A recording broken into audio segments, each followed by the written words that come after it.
On this enchanting and thrilling and auspicious occasion of Independence Day, today's chief guest and Honorable Chief Minister of Andhra Pradesh, Sri Nara Chandrababu Naidu Garu, is requested to give his valuable message. స్వాతంత్ర దినోత్సవ సందేశాన్ని అందించవలసిందిగా ఈనాటి కార్యక్రమ ముఖ్య అతిథి గౌరవనీయులైన ఆంధ్రప్రదేశ్ రాష్ట్ర ముఖ్యమంత్రి వర్యులు శ్రీ నారా చంద్రబాబు నాయుడు గారిని అభ్యర్థిస్తున్నాం.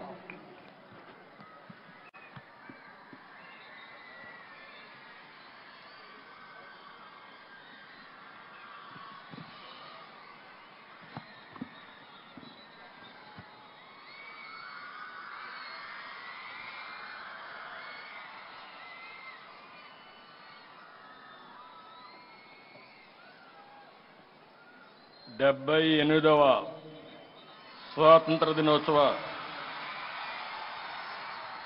శుభ సందర్భాన భారతీయులకు దేశ విదేశాల్లో ఉన్న తెలుగు వారికి రాష్ట్ర ప్రజలకు మనస్ఫూర్తిగా శుభాకాంక్షలు.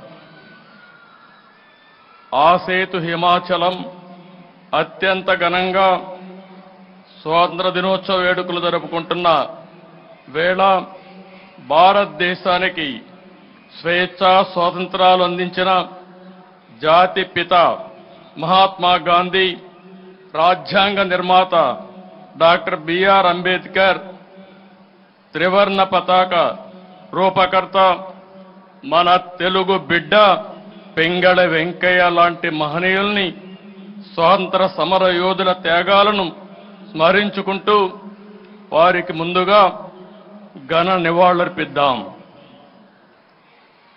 1857లో ప్రథమ స్వాతంత్ర పోరాటం జరిగిందని చరిత్ర చెబుతోంది. అయితే అంతకంటే ముందే బ్రిటిష్ దుర్మార్గపు పరిపాలనపై తెలుగు నేల తిరుగుబాటు చేసిందని చరిత్రకారులు చెబుతున్నారు. అటువంటి చైతన్యం కలిగిన గడ్డ మన తెలుగు గడ్డ.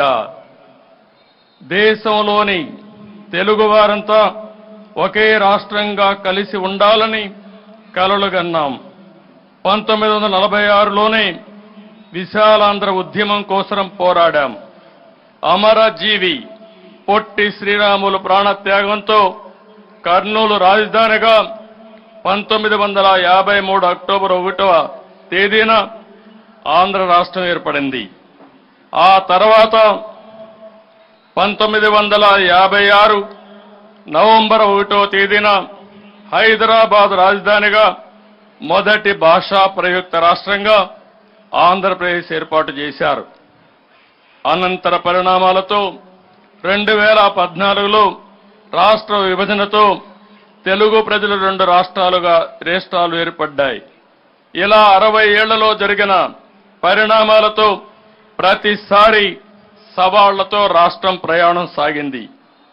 విభజనతో ఏర్పడిన నవ్యాంధ్రకు రాజధాని కూడా లేని పరిస్థితిలో నాడు పాలన ప్రారంభించాం. ఎక్కడ కూర్చొని పని చేయాలో కూడా తెలియనటువంటి అనిశ్చిత పరిస్థితి నుంచి పాలన మొదలుపెట్టి ప్రభుత్వాన్ని పట్టాలు ఎక్కించాం.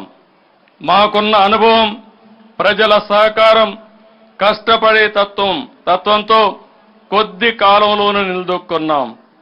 సంక్షేమ అభివృద్ధి కార్యక్రమాలకు రూపకల్పన చేసుకుని వేగంగా ముందుకు సాగాం. దేశంలో ఎవరు ఊహించిన విధంగా సంస్కరణలతో, సమర్థవంతమైన నిర్ణయాలతో, సరికొత్త పాలసీలతో 13.5% వృద్ధి రేటుతో దేశంలో టాప్ 3 రాష్ట్రాల్లో ఒకటిగా సగర్వంగా నిలబడ్డాం. 120కి పైగా సంక్షేమ పథకాలతో ప్రజల జీవన ప్రమాణాలు మెరుగుపరిచాం. ఈజ్ ఆఫ్ డూయింగ్ బిజినెస్ లో ప్రథమంగా నిలిచాం. 16 లక్షల కోట్ల పెట్టుబడులకు ఒప్పందాలు చేసుకుని దేశం దృష్టి ఆకర్షించాం. 14-19 కాలంలో రాష్ట్రం అన్ని రంగాల్లో అనూహ్యంగా దూసుకుపోయింది. దేశంలో నాడు ఆంధ్రప్రదేశ్ ఒక పెద్ద బ్రాండ్గా ఆవిష్కృతమైంది. రాజధాని లేని రాష్ట్రం అని బాధపడుతూ కూర్చోలేదు. క్రైసిస్ నుంచి ఆపర్చునిటీ ఎదుర్కొన్నాం. ఆ క్రమంలో రాష్ట్రానికి నడిబొడ్డుగా ఉండే అమరావతి ప్రాంతంలో దేశం గర్వించే రాజధానికి శంకుస్థాపన చేసుకున్నాం. ప్రజల సహకారంతో 34,000 ఎకరాల భూసేకరణ చేసి ప్రపంచం చర్చించుకునే డిజైన్లతో సంపద సృష్టించే రాజధాని నిర్మాణాన్ని మొదలుపెట్టాం. మనది వ్యవసాయ ఆధార రాష్ట్రం. రైతు బాగుంటేనే రాష్ట్రం బాగుంటుందని నేను ఎప్పుడూ నమ్ముతాను. అందుకే సాగునీటి రంగానికి అత్యంత ప్రాధాన్యత ఇచ్చి నాడు 5 ఏళ్లలో 68,000 కోట్ల రూపాయలు ఇరిగేషన్పై ఖర్చు చేశాం. రాష్ట్రానికి జీవనాడి అయిన పోలవరం ప్రాజెక్టుకి అత్యంత ప్రాధాన్యత ఇచ్చాం. ఒక యజ్ఞంలా పోలవరాన్ని నాడు పరుగులు పెట్టించి 73% పనులు పూర్తి చేశాం. తెలుగుదేశం ప్రభుత్వం కొనసాగి ఉంటే ఈ పాటికే పోలవరం పూర్తయి ఆ ఫలాలు రాష్ట్రం ప్రజలు పొందేవాళ్లు. 120కి పైగా సంక్షేమ పథకాలు, అభివృద్ధి పథకాలు, శాంతి భద్రతలు, అందరికీ ఉపాధి, పెట్టుబడులు, ఉద్యోగ అవకాశాలతో రాష్ట్రం దూసుకుపోతున్న క్రమంలో 2019లో వచ్చిన ఎన్నికల ఫలితాలు రాష్ట్రాన్ని చీకటిమయం చేశాయి. ఒక్క ఛాన్స్ పేరుతో అధికారంలోకి వచ్చిన పాలకులు కని విని ఎరుగని విధ్వంసాన్ని సృష్టించారు. వ్యవస్థల్ని చెరబట్టారు. బాధితుల్ని నిందితులుగా చేసి ప్రజాస్వామ్యాన్ని అపహాస్యం చేశారు. నియంత పోకడలతో పరదాల పాలనతో రాష్ట్రాన్ని రావణ కాష్టం చేశారు. ప్రభుత్వ టెర్రరిజానికి నాంది పలికారు. ప్రజల ప్రభుత్వ భూములు, ఆస్తుల్ని దోచుకున్నారు. ప్రశ్నిస్తే దాడులు, కేసులు, అరెస్టులతో పెను ఉత్పాదం సృష్టించారు. ప్రజావేదిక ధ్వంసంతో ప్రారంభమైన నాటి విధ్వంస పాలనలో సంపద సృష్టి, ఉపాధి కల్పన కేంద్రమైన ప్రజా రాజధాని అమరావతిని పురిట్లోనే చంపే ప్రయత్నం చేశారు. ల్యాండ్, శాండ్, వైన్, మైన్, గంజాయి, డ్రగ్స్, ఎర్రచందనం, రేషన్ బియ్యం మాఫియాలతో లక్షల కోట్ల ప్రజాధనాన్ని కొల్లగొట్టారు. పోలవరం ప్రాజెక్టు నాశనం చేసి రాష్ట్ర ప్రజలకు తీరని ద్రోహం చేశారు. 10 లక్షల కోట్ల అప్పులు, అసమర్థ అవినీతి పాలనతో తీవ్ర సంక్షోభాన్ని సృష్టించారు. SC, ST, BC, minority sub plan నిధులు దారి మళ్లించారు. గత ప్రభుత్వ విధ్వంస దోపిడీ విధానాలతో రాష్ట్రం 30 ఏళ్ల ఎన్నికెళ్లిపోయింది. రాష్ట్ర విభజన కంటే కూడా 1924 మధ్య జరిగిన రివర్స్ పాలన వల్లనే రాష్ట్రం ఎక్కువగా నష్టపోయింది.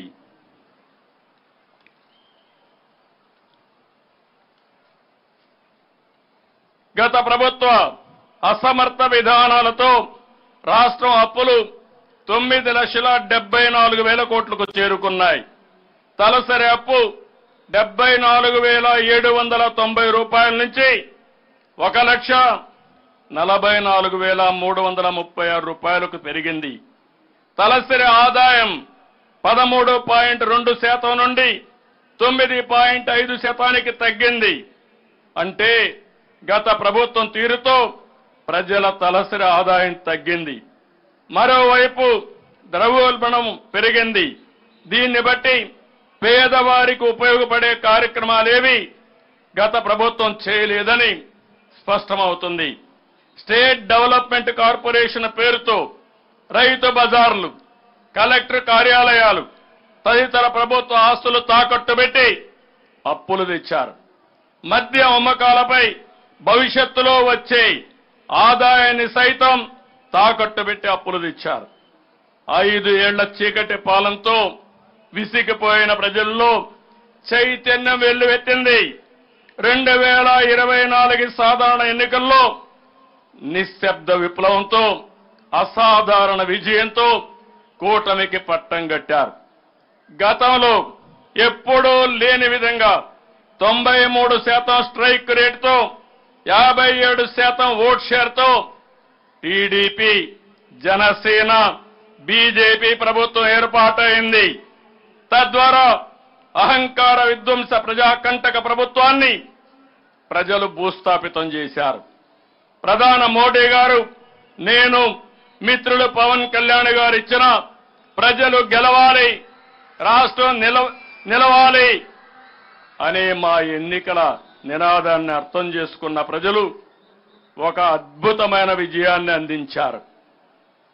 ప్రజలు ఎంతో నమ్మకంతో కూటమి ప్రభుత్వానికి ఏకపక్షంగా పట్టం కట్టారు.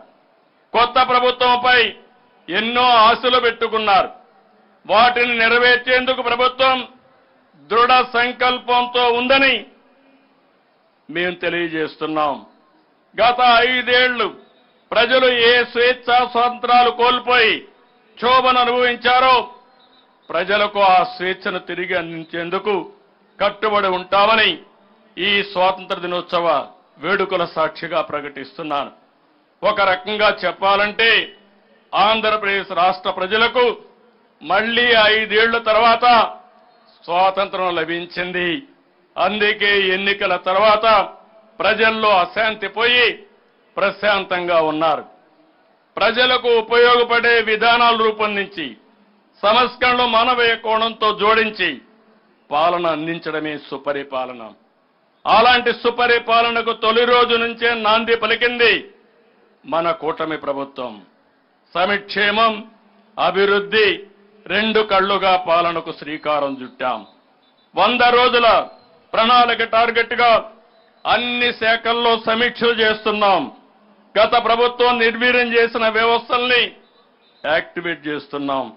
అధికారుల్లో, ప్రభుత్వ శాఖల్లో నూతనోత్సాహాన్ని తీసుకొచ్చి ఫలితాలు సాధించే విధిగా అడుగులేస్తున్నాం.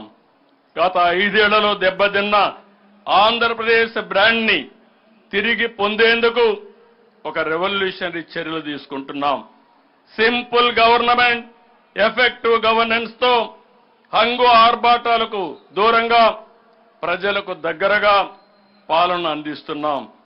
సమాజమే దేవాలయం, ప్రజలే దేవుళ్ళని నమ్మి ఆదరించిన నందమూరి తారక రామారావు గారి అడుగుజాడల్లో ఈ ప్రభుత్వం పయనిస్తుంది.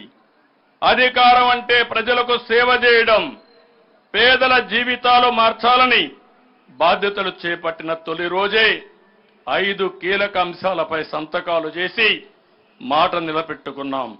గత 5 ఏళ్లలో ప్రజల కష్టాలు, ఆవేదన, వారి బాధలు చూసి మేనిఫెస్టోకు రూపకల్పన చేశాం.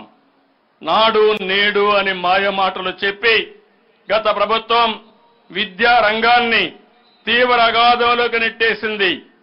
రంగుల మోజుతో పాఠశాలకు పార్టీ రంగులు వేసుకున్న నాటి ప్రభుత్వం విద్యా ప్రమాణాలకు తిలోదకాలిచ్చింది. ఒక్క టీచర్ పోస్టు కూడా భర్తీ చేయకుండా ప్రభుత్వ విద్యను తీవ్ర సంక్షోభంలోకి నెట్టేసింది. ఎన్నికల్లో ఇచ్చిన హామీ మేరకు అధికారంలోకి వచ్చిన వెంటనే బాధ్యతలు స్వీకరించిన తొలి రోజునే 16,340 పోస్టులతో మెగా డిఎస్సిపై తొలి సంతకం చేసి మా ప్రభుత్వం చిత్తశుద్ధి నిరూపించుకున్నాం. ఇప్పటికే ప్రక్రియ మొదలుపెట్టాం. ప్రజలకు భూమితో ఉండే అనుబంధం విడదీయరానిది. ప్రతి కుటుంబానికి భూమి అనేది ఒక భరోసా, వారి బిడ్డల భవిష్యత్తుకు ఆసరా. అందుకే ప్రతి ఒక్కరూ భూమిని ప్రాణంగా చూసుకుంటారు. ఒక్క గజం అన్యాక్రాంతమైన తట్టుకోలేదు. అయితే గత 5 ఏళ్ల కాలంలో మన రాష్ట్రంలో ఎప్పుడూ లేని విధంగా జరిగిన భూ కబ్జాలు, దోపిడీలు, రికార్డుల మార్పు, రీసర్వేతో తెచ్చిపెట్టిన కొత్త కష్టాలతో ప్రజలు తీవ్ర సంక్షోభంలో చిక్కుకున్నారు. పట్టాదారు పాసు పుస్తకాలు, సర్వే రాళ్లపై బొమ్మలకు 700 కోట్ల రూపాయలు తగలేశారు. ల్యాండ్ టైటిలింగ్ యాక్ట్ తో ప్రజల ఆస్తులకు భద్రత లేకుండా చేశారు. మన రాష్ట్రంలో ఎన్నడూ లేని స్థాయిలో భూ సమస్యలు సృష్టించి ప్రజల్లో తీవ్ర అశాంతికి కారణమయ్యారు. అందుకే ఈ సమస్యలు పరిష్కరించేందుకు 2వ సంతకంతో ల్యాండ్ టైటిలింగ్ యాక్ట్ రద్దు చేశాం. మొదటి కేబినెట్లో ఆమోదించి మొదటి అసెంబ్లీలోనే ఆ నల్ల చట్టాన్ని రద్దు చేశాం. రాష్ట్రంలో సంచలనం సృష్టించిన మదనపల్లి ఫైల్స్ ఘటన అనంతరం వెల్లువెత్తిన బాధితుల ఆక్రందనలు చూసిన తర్వాతనే రాష్ట్ర స్థాయిలో కూడా భూబాధితుల కోసం మీ భూమి మీ హక్కు పేరుతో రెవెన్యూ సదస్సు నిర్వహించాలని ప్రభుత్వం నిర్ణయించింది. భూ సమస్యలపై బాధితులు ప్రభుత్వం చుట్టూ తిరగడం కాదు, ప్రభుత్వమే ప్రజల వద్దకు వెళ్లి సమస్య పరిష్కరించాలనేది మా ఉద్దేశం. మాది పేదల ప్రభుత్వం, పేదల సేవలో ఎప్పుడూ ముందుండే మనసున్న ప్రభుత్వం. అందుకే ఎన్ని ఆర్థిక సమస్యలున్నా ఇచ్చిన మాట నిలబెట్టుకోవడం ప్రకారం పింఛన్లు పెంచి ఇవ్వాలని నిర్ణయం తీసుకుని అమలు చేశాం. పేదల సేవలు అనే కార్యక్రమం ద్వారా పింఛను మొత్తాన్ని పెంచి ఇంటి వద్దే పంపిణీ చేస్తున్నాం. 300 పింఛను 400 రూపాయలు చేశాం. దివ్యాంగులకు ఇచ్చే పింఛను 6000 చేశాం. దీర్ఘకాలిక వ్యాధిగ్రస్తులకు 15,000 రూపాయలు పింఛను అందించి అండగా నిలిచాం. ఎన్నికల్లో ప్రకటించినట్లు పెంపును ఏప్రిల్ నుంచి అమల్లోకి తెచ్చి 7,000 రూపాయలు పింఛను మొత్తాన్ని జూలై 1వ తేదీన లబ్ధిదారులకు అందజేశాం. ఆగస్టు 1వ తేదీన తొలి రోజే 97% పైగా పింఛన్లు పంపిణీ చేసి రికార్డు సృష్టించాం. వాలంటీర్లు లేకపోతే పింఛన్లు సాధ్యం కాదని, పంపిణీ సాధ్యం కాదని నాటి ప్రభుత్వం 36 మంది వృద్ధుల ప్రాణాలు తీస్తే మీ కూటమి ప్రభుత్వం అసాధ్యాన్ని సుసాధ్యం చేసి చూపించింది. పేద ప్రజలకు ఆర్థిక భరోసా ఇచ్చేందుకు ప్రతి నెల 2,737 కోట్ల చొప్పున ఏడాదికి 33,000 కోట్లు, 5 ఏళ్లలో 1,64,000 కోట్ల రూపాయలు కేవలం పింఛను కోసమే ఖర్చు చేస్తున్నాం. వృద్ధులు, దివ్యాంగులు, అభాగ్యులకు ఆర్థిక భరోసా మాకు ఆర్థిక భారం కాదని, పేదల సేవలో మేము ఎప్పుడూ ముందుంటామని మరొక్కసారి తెలియజేస్తున్నా. ఆకలితో ఉన్న వారికి ఇంత అన్నం పెడితే అంతకంటే తృప్తి మరేముంటుంది. అందుకే నాడు అన్నా క్యాంటీన్లు ప్రారంభించాం. కేవలం 5 రూపాయలకి కడుపు నిండా భోజనం పెట్టాలన్న ఆలోచన నుంచి పుట్టింది అన్నా క్యాంటీన్. తిరుమలలో అన్న ఎన్టీఆర్ ప్రారంభించిన ఉచిత భోజనం పథకం, డొక్కా సీతమ్మ అన్నదాన కార్యక్రమం నుంచి స్ఫూర్తిని పొంది అన్నా క్యాంటీన్ పథకం తీసుకొచ్చాం. రోజుకు సగటున 1,40,000 నుంచి రోజు సగటున 1,41,000 మంది 5 రూపాయలకే తృప్తిగా భోజనం చేసేవారు. అలాంటి అన్నా క్యాంటీన్లపై కక్ష సాధించి నిర్దాక్షిణ్యంగా తొలగించి ప్రజలకు తీరని ద్రోహం చేసింది గత ప్రభుత్వం. అయితే మళ్లీ పేదవాడి కడుపు నింపాలనే మంచి ఆలోచనతో నేటి నుంచి అన్నా క్యాంటీన్లు 100 ప్రారంభిస్తున్నాం. మొత్తం 203 అన్నా క్యాంటీన్లు ఏర్పాటు చేస్తాం. గిరిజన ప్రాంతాల్లోని అన్ని మండల కేంద్రాల్లో అన్నా క్యాంటీన్లు ఏర్పాటు చేస్తామని ఈ సందర్భంగా ప్రకటిస్తున్నాం. ఈ అన్నదాన కార్యక్రమంలో ప్రజలు కూడా భాగస్వాములు కావాలని కోరుకుంటున్నాను. నలుగురికి అన్నం పెట్టే కార్యక్రమంలో విరాళాలిచ్చి ఆ మంచిలో మీరు భాగస్వాములు కావాలని ఈ సందర్భంగా పిలిపిస్తున్నాను. మీ పుట్టినరోజు, మీ పెళ్లి రోజు, మీ ఇంట్లో శుభకార్యం జరిగిన రోజున మీరు విరాళమిస్తే మీ పేరును అక్కడ ప్రదర్శించి మీ పేరుతో ఆ రోజు ఆ అన్నా క్యాంటీన్ ద్వారా పేదలకు భోజనం పెడతాం. ఎవరు ఎంత విరాళం ఇచ్చారనే దానికంటే ప్రజల్లో ఒక స్ఫూర్తి తీసుకొచ్చేందుకు ఈ పిలుపునిస్తున్నాను. ప్రజల భాగస్వామ్యంతో ఎల్లకాలం కొనసాగేలా ఈ కార్యక్రమాన్ని రూపొందిస్తున్నాం. యువతకు అవకాశాలు సృష్టిస్తే అద్భుతాలు సాధిస్తారు. అయితే యువత ఉన్నత విద్య అభ్యసించిన దానికి తగ్గట్టు ఉద్యోగాలు రాకపోవడానికి ప్రధాన కారణం తగిన నైపుణ్యం లేకపోవడమే. పరిశ్రమలకు అవసరమైన నైపుణ్యాన్ని పొందితే మంచి జీతాలతో ఉద్యోగాలు వస్తాయి. అందుకే తొలిసారిగా ప్రపంచంలోనే నైపుణ్య గణనకు శ్రీకారం చుట్టాం. రాష్ట్రంలో 3,54,00,000 మందికి నైపుణ్య గణన చేపట్టి వారిలో నైపుణ్యాలు పెంచి మెరుగైన ఉపాధి అవకాశాలు లభించేలా కార్యాచరణ అమలు చేస్తాం. మన ప్రభుత్వం పేదల సంక్షేమాన్ని కాక్షించే ప్రభుత్వం. అందుకే నిర్మాణ రంగ కార్మికుల ఉపాధిని దృష్టిలో పెట్టుకుని ఉచిత ఇసుక విధానం అమల్లోకి తెచ్చాం. గత ప్రభుత్వం ఇసుక దోపిడీతో నిర్మాణ రంగాన్ని తీవ్ర సంక్షోభంలోకి నెట్టేసింది. గత ప్రభుత్వం ఇసుక దోపిడీపై సిబిసిఐడి విచారణకు జరిపిస్తాం. కూటమి ప్రభుత్వం ఏర్పాటు అయిన వెంటనే ఉచిత విధానంపై నిర్ణయం తీసుకున్నాం. ఇసుక దోపిడీకి చెల్లు చీటీ పాడి రాష్ట్రంలో 40 లక్షల మంది భవన నిర్మాణ కార్మికులకు భరోసా కల్పిస్తున్నాం. నిర్మాణ రంగం బాగుంటే లక్షల మంది కుటుంబాలు ఉపాధి ఉద్యోగ అవకాశాలు లభిస్తాయి. అందుకే ప్రభుత్వ ఆదాయాన్ని కూడా వదులుకుని ఉచిత ఇసుక విధానం మొదలు పెడతాం. వార్డు సచివాలయ ద్వారా ఇసుకను ఆర్డర్ చేసుకుని పొందే వెసులుబాటును కల్పిస్తున్నాం. మరింత పగడ్బందీగా ఉచిత ఇసుక పాలసీని అమలు చేస్తాం.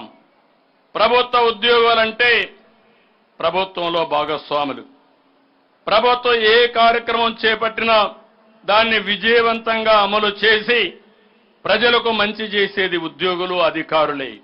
అలాంటి వారికి హక్కుగా రావాల్సిన జీతాలు గత 5 ఏళ్లలో వారికి సమయానికి అందలేదు. నేడు కూటమి ప్రభుత్వం వచ్చాక 1వ తేదీనే వారి బ్యాంక్ ఖాతాల్లో జీతాలు పడుతున్నాయి. రిటైర్డ్ ఉద్యోగుల పెన్షన్లు అండదండలతో వారి ఆనందానికి ఈరోజు మనం చూడగలుగుతున్నాం. అభివృద్ధి, సంక్షేమం, సామాజిక న్యాయం, సూపర్ 6 పేరుతో 6 హామీలు తీసుకొచ్చాం. వీటిలో కొన్నింటిని ఇప్పటికే శ్రీకారం చుట్టాం. మిగిలిన వాటిని త్వరలో అమలు చేస్తాం. ప్రజల జీవన ప్రమాణాలు పెంచే విధంగా కూటమి ప్రభుత్వ నిర్ణయాలు, పథకాలు, పాలసీలు ఉంటాయని మరొక్కసారి తెలియజేస్తున్నాను. మన ప్రభుత్వం ఏర్పడిన నాటికి రాష్ట్ర పరిస్థితి ఏ స్థాయిలో ఉందో ప్రజలకు వివరించేందుకు అధికారంలోకి రాగానే 7 అంశాలపై శ్వేతపత్రాలు విడుదల చేశాం. పోలవరం ప్రాజెక్ట్, అమరావతి రాజధాని, విద్యుత్, శాంతి భద్రతలు, మద్యం, పర్యావరణం, ఆర్థిక శాఖలపై శ్వేతపత్రాలు విడుదల చేసి ప్రస్తుత పరిస్థితులు, భవిష్యత్ కార్యాచరణ ప్రణాళికపై కూలంకుషంగా చర్చించాం. రానున్న రోజుల్లో కూడా క్షేత్రస్థాయిలో వీటిపై చర్చిస్తాం. ఇసుక దోపిడీ ఎలా జరిగింది, మద్యం పాలసీ ద్వారా ఎలా దోచుకున్నారో ప్రజలకు వివరిస్తాం. సహజ వనరుల దోపిడీని బహిర్గతం చేస్తాం. తప్పు చేసిన ఏ ఒక్కరిని వదిలిపెట్టాం. అందుకే నాటి అక్రమాలపై లోతైన దర్యాప్తు చేయాలని ఆదేశించాం. అక్రమార్కుల్ని శిక్షించి తీరుతాం. కేంద్ర బడ్జెట్లో రాష్ట్రానికి కేటాయింపులపై కేంద్ర ప్రభుత్వానికి ఈ సందర్భంగా కూటమి ప్రభుత్వం నుంచి ధన్యవాదాలు తెలియజేస్తున్నాను. ఈ ఏడాదికి రాజధానికి 15,000 కోట్ల ప్రత్యేక ఆర్థిక సహాయాన్ని కేంద్రం ప్రకటించింది. పోలవరం నిర్మాణానికి హామీ ఇచ్చింది. రాయలసీమ, ప్రకాశం, ఉత్తరాంధ్రలో వెనుకబడిన జిల్లాలకు ప్రత్యేక ప్యాకేజీ ప్రకటించింది. విశాఖ, చెన్నై పారిశ్రామిక కారిడార్లో నోడ్డులకు హైదరాబాద్, బెంగళూరు పారిశ్రామిక కారిడార్ అభివృద్ధికి హామీ ఇచ్చింది.